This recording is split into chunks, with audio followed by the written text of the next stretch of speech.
I don't get this. Why did Yamaha do this? Why? What's the reason?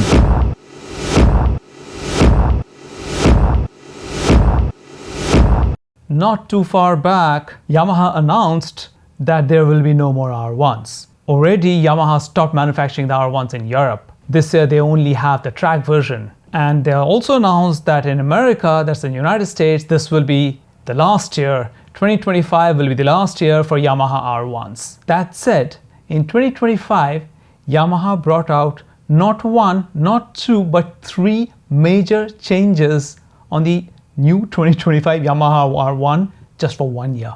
Now, these upgrades are not engine upgrades. It's still the 998cc with 198, almost 200 horsepower. The weight and all of that just remains practically the same. It's almost identical, but three major changes. What are they? The first one being an aero advantage.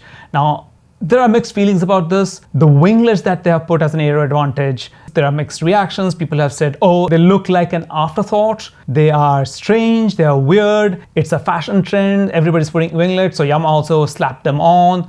Fact being, these winglets have actually been aero tested in wind tunnels, and they give you 10% more downforce going around corners.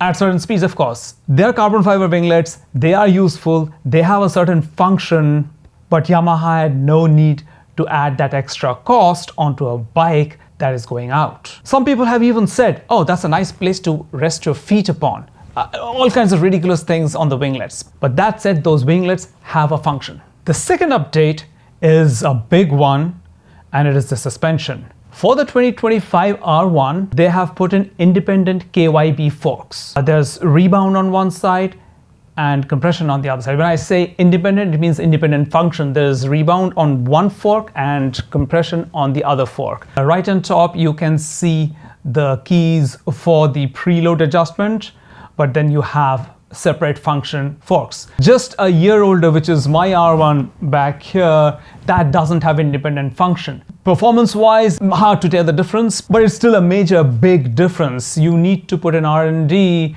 to have these changes implemented into a motorcycle, and such major changes for just 1 year? What's going on, Yamaha? The third major difference is in the brakes department. Again, huge change. They have put on Brembo Stylema calipers, the highest end Brembo calipers that you get. Earlier, they used to have it in the R1M. On a side note, the R1M has lost the Brembo Stylema calipers. Just the upgraded brakes alone would cost a bomb. Now, all superbikes and supersports, the master cylinder is always radially mounted. My bike has a Nissin master cylinder, but the new R1 has a Brembo master cylinder. Again, major upgrade. Again, the whole brake package has changed. Now, why? Just for 1 year? Now, these are my thoughts.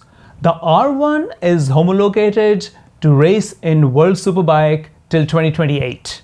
To continue racing in World Superbike, they have to sell minimum of 2,000 units worldwide in the same trim that they're racing in World Superbike. With Europe counted out and the United States counted out, how is Yamaha going to manage those 2,000 units? Just for context, in 2024, Yamaha sold 1,000 R1s in the United States.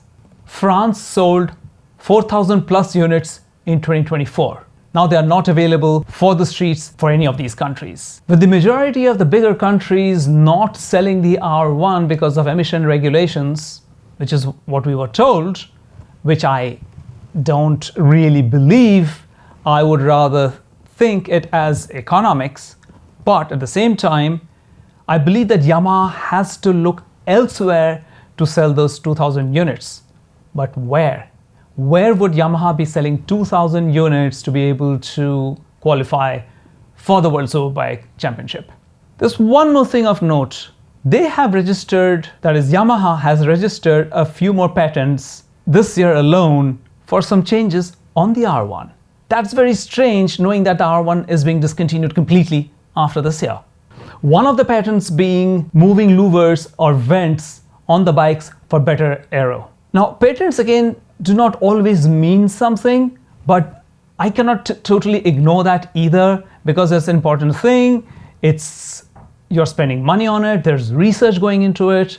What is actually happening? In my opinion, nobody does so many changes for 1 year of production of a motorcycle with so much of development. So my question still remains, why did Yamaha did so many changes to the R1, so many important changes to the R1 for just 1 year of production, knowing fully well that there will be no more R1s?